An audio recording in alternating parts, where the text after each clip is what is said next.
客人先係最公平嘅嗰把秤。起行返去。嗱，我哋義少咧都係需要去到源頭，去到基地，目的只係一個，將最好、最源頭、最新鮮嘅嘢帶返嚟，俾我哋每位義少嘅賓客。今日我哋就去我哋最新鮮嘅基地，去到黑毛節瓜基地。走，我哋睇下我哋最靚嘅節瓜。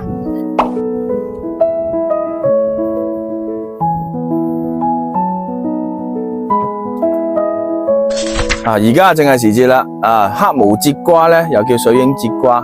咁我哋咧今日喺呢個基地呢度咧攞最新鮮嘅節瓜咧，睇到呢啲細細隻，由細到大，往水邊，你見到一點點不規則呢啲，佢叫水影節瓜，就係有光線嚟嘅時候咧，通過水影反射陽光。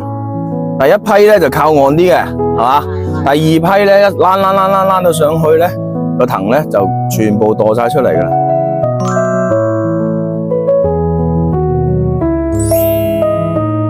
嗱，呢啲節瓜咧，黑毛節瓜、水影節瓜咧，就點樣為之好咧？首先好似佢咁有腰形，有個腰形一個小蠻腰，再煮出嚟嘅時候咧，你哋好多人會覺得，食節瓜會有啲酸味。我話俾你知，水影節瓜，我哋黑毛節瓜咧係唔會有酸嘅，口感係咩？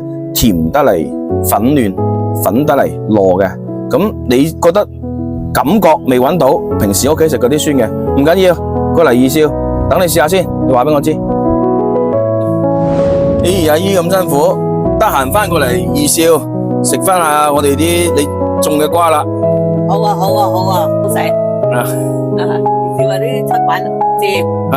好。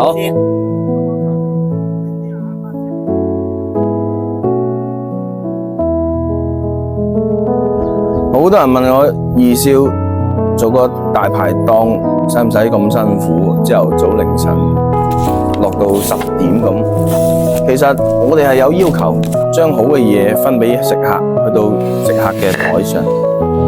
每一位嚟我哋義少嘅客人嗰把嘴先係最標準嘅情，將最好嘅嘢呈現到俾客人。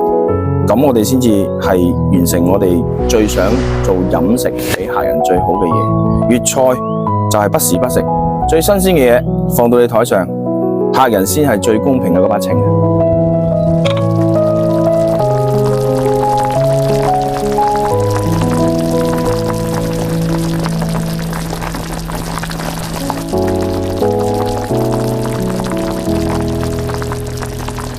索完呢就唔係做 show 嘅，呢條片呢亦都係想大家去監督我哋義少嘅新鮮食材送到你餐台上面嘅感覺。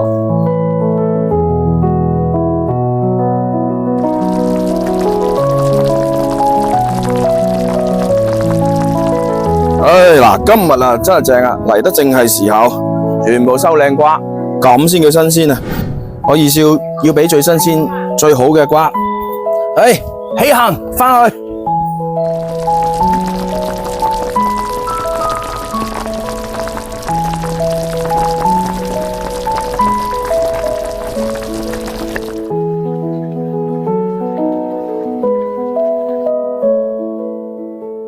義少，我做第二，你做第一。